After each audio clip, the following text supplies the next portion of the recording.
Olá, meu irmão, minha irmã. Alegria falar contigo, coisa boa estar contigo em mais um momento de oração, de contemplação, de meditação da palavra de Deus. Um desejo grande de que ela penetre de tal forma em nosso coração que seja muito bem refletida em nossa vida. A nossa vida, estou lembrando aqui de São Francisco, quando ele dizia: viva, viva, viva. Sua vida talvez seja o único evangelho que o irmão pode ler, né? Então, quando a gente pensa assim, nessa perspectiva, tudo faz diferença, tudo toma um sentido novo. Então, eu louvo e agradeço a Deus por esse nosso momento, pedindo sempre a Ele que nos dê essa graça de uma palavra que entre na vida, de uma palavra que penetre o coração para refletir a vida. E como sempre, a gente pede a presença amorosa, caridosa, que dá sentido a tudo, que faz entender as coisas de Deus, que é o Espírito Santo que Ele mesmo nos dá. Sabedoria de Deus, discernimento de Deus, iluminação que vem de Deus, com tantos dons, com tantos horizontes abertos. É o Espírito Santo que abre os nossos horizontes para as coisas de Deus e para as coisas dos irmãos. Então eu rogo ao Espírito Santo, clamo o Espírito Santo de Deus, para que venha se fazer presença em nós, entre nós, através de nós, construindo vínculos, fazendo conexões, estabelecendo pontes, para que o meu coração, pela palavra de Deus, na graça do Espírito Santo, esteja muito unido nesse momento ao teu coração. E eu clamo o Espírito Santo de Deus para que ele nos dê a graça incrível, infinita, amorosa, de compreendermos a palavra, de mergulharmos na palavra, de contemplarmos a palavra, assim numa dinâmica mente, coração, vida. Mente, coração, vida, sempre. Entra pela razão, passa pelo coração e toca a existência. E essa ponte, mente, coração, vida, quem faz é o Espírito Santo de Deus. Então que o Espírito Santo de Deus venha sobre nós nesse momento, construa sobre nós a sua tenda, estabeleça a sua comunhão, para que nós possamos estar muito unidos nesse momento. Em nome do Pai, do Filho e do Espírito Santo. Amém. O Senhor esteja convosco, Ele está no meio de nós.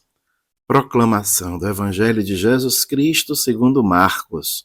Glória a vós, Senhor.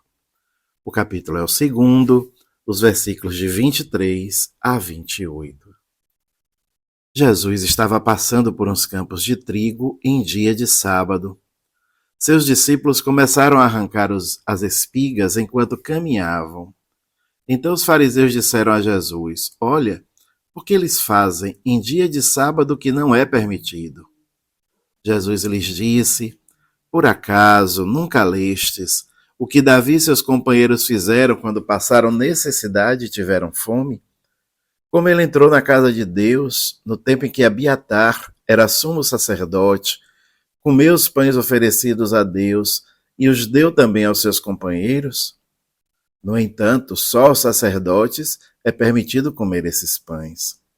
E acrescentou: O sábado foi feito para o homem, e não o homem para o sábado. Portanto, o Filho do Homem é Senhor também do sábado. Palavra da salvação. Glória a vós, Senhor. Meus irmãos, minhas irmãs, como Jesus dá prioridade ao ser humano. Como Jesus prioriza de forma estupenda a pessoa. A pessoa tem prioridade, tem primazia na dinâmica de Jesus Cristo. E de fato, se a gente não compreende isso, a gente corre o risco enorme de, como aqueles fariseus, virarmos legalistas, rigoristas, rubricistas. É óbvio que a gente não deve ser também laxista, né? Tudo pode, tudo é permitido. Não. Mas diante da iminência do sofrimento humano, e aí a gente tem que compreender sofrimento psíquico, sofrimento espiritual, sofrimento físico, sofrimento social, diante do sofrimento, e a fome é um sofrimento, né? Por isso os apóstolos estavam com fome e colhiam as espigas de milho. Diante do sofrimento humano, a primazia não é do cumprimento rigoroso, rigorista da lei, mas é da salvação da pessoa humana. Por isso, de fato, e aí a salvação integral, não é? O resgate da dignidade.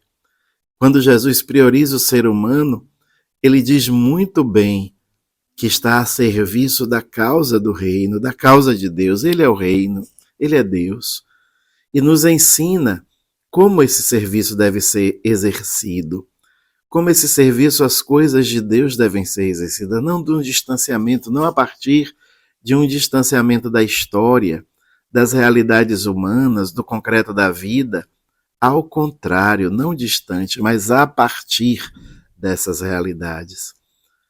É uma leitura que se faz das coisas de Deus com a lente do humano, com a lente da pessoa, com a lente do que é essencial aos olhos de Deus, partindo da realidade para alcançar a transcendência, partindo da história para alcançar o eterno.